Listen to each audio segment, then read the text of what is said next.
گواہی دیں، تمہارے چہرے بشرے گواہی دیں کہ تم اس پہ مسرت ہے۔ ایک تو یہ طریقہ ہے، اور دوسرا قولاً اپنے رب کا شکر بجا لاؤ کہ تمہیں یہ نعمت عطا کی گئی۔ حضرت حسان بن ثابت رضی اللہ تعالیٰ عنہ کہا کرتے تھے کہ ہمارے رب نے ہمارے اوپر احسان کیا ہے کہ محمد عربی عطا کر دی ہے۔ شاید اسی کا ترجمہ کسی نے کیا کہ فضل رب العلا اور کیا چاہیے، مل گئے مصطفیٰ اور کیا چاہیے۔ سچی بات یہ ہے کہ اگر حضور نہ ملتے تو آج جہاں ہم کھڑے ہوتے، کیا ذلت تھی، کیا نکبت تھی، کیا رسوائی تھی۔ خدا شناسی تو دور کی بات ہے، خود شناسی کا دور بھی نہیں تھا۔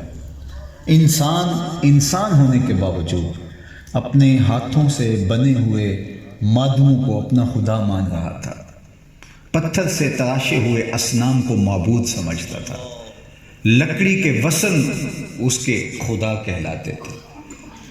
اجرام فلکیہ کو کبھی ماتھا ٹیکتا، کبھی مظاہر فطرت کی پوجا پاٹ کرتا، کبھی حشرات الارض کو خدا مانتا، چلتے پانیوں کو اور جلتی ہوئی آگ کو اور ہواؤں کو اپنا معبود سمجھتا۔ انسان کی تاریخ تو اتنی شرمناک ہے، اگر آپ تاریخ پڑھیں تو یہ مچھلی پکڑنے کے لیے جو کانٹے کے ساتھ کیچوا لگایا جاتا ہے، کسی زمانے میں یہ بھی انسان کا معبود رہا ہے۔ سانپوں کو، بچھوؤں کو، حشرات الارض کو، درختوں کو، پرانے درخت کی جڑوں کو اور یہ برگد کے درخت کی لٹکتی ہوئی جڑوں کو اس نے اپنا معبود مانا ہے۔ اسے پتہ ہی نہیں تھا کہ میں کون ہوں۔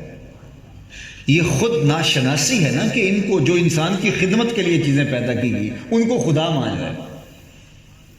22ویں گریڈ کا افسر ہو اور درجہ چہارم کے ملازم کو سلوٹ کر رہا ہو تو لوگ کہیں گے تو پاگل ہے، اسے پتہ ہی نہیں ہے کہ میرا منصب کیا ہے۔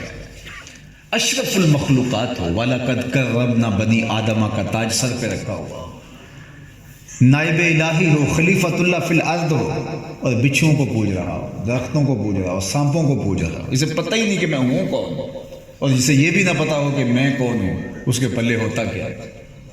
کبھی آپ نے شخص کو دیکھا جو 6 فٹ کا جوان ہو لیکن قمیض کے پیچھے گھر کا ایڈریس لکھا ہو کہ اگر کسی کو ملے تو اس ایڈریس پہ پہنچا دے، تو اس کا قد کاٹ، اس کی جوانی، اس کی چوڑی پیشانی، اس کی چھاتی، یہ کیا کام کی جگہ، اس کو یہ شعور ہی نہیں کہ میں کون ہوں، میں نے جانا کہاں ہے، آیا کدھر سے ہوں۔ تو جس شخص کو اشرف المخلوقات بنایا وہ کیچووں کے آگے ماتھا رگڑ رہا ہے، درختوں کو اپنا معبود سمجھ رہا ہے، اور اس کے پلے میں نے کہا ہوتا کیا ہے جس کو یہ نہ پتا ہو کہ میں کون ہوں۔ اقبال نے کہا تھا اپنے من میں ڈوب کر پا جا سراغ زندگی، تو اگر میرا نہیں بنتا نہ بن، اپنا تو بن۔ اور جو اپنا بھی نہیں تھا، جسے یہ نہیں پتا تھا کہ میں ہوں کون، شناسائی نہیں تھی، خود سے ملاقات نہیں تھی، ذات کا تعقل نہیں تھا، من کا عرفان نہیں تھا، تو بتاؤ اس کے پلے تھا کیا۔ یہ درخت تو اس لیے پیدا کیے گئے تھے نا کہ ہمیں چھاؤں فراہم کریں، ہمیں آکسیجن دیں، ہمیں پھل فراہم کریں، ہمارے ایندھن کے کام آئیں، یہ ان کو معبود سمجھ رہے ہیں۔ یہ جانور سواری کے لیے، بار برداری کے لیے، خوردنی ضروریات کے لیے پیدا کیے گئے تھے، ان کو معبود سمجھ رہا ہے۔ یہ چاند، سورج، ستارے اس کی راہوں میں روشنی اجالنے کے لیے، ذوق نظارہ کی تسکین کے لیے پیدا کیے گئے، یہ ان کو اپنا معبود سمجھ رہا ہے۔ یہ تو حضور آئے اور انہوں نے بتایا تیرے معبود نہیں ہیں، یہ نوکر ہیں تیرے۔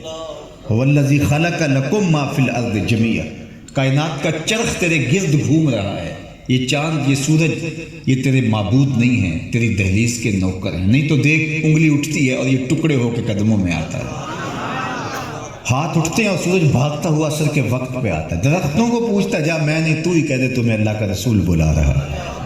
درخت قدموں میں آ کے سلامی دے رہا۔ حضرت یعلا بن مرہ رضی اللہ تعالیٰ عنہ فرماتے ہیں کہ ہم حضور کے ساتھ ایک سفر میں تھے، میں نے 3 چیزیں دیکھی، ان میں سے ایک چیز یہ تھی کہ حضور تشریف فرما تھے اور استراحت کر رہے تھے اور میں کھڑا تھا۔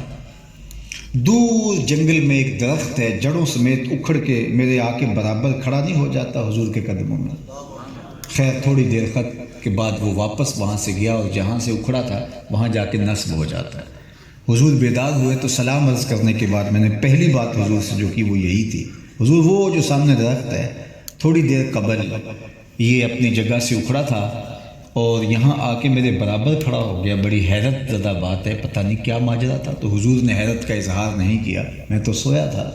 کیا ہوا, کیا کہانی؟ حضور نے کچھ نہیں پوچھا. فرمایا ہاذہ شجرۃ, یہ ایک درخت ہے اور اس نے رب سے اجازت مانگی تھی. مالک تیرا محبوب بڑا نیڑے آیا ہے, سلام نہ کر رہا.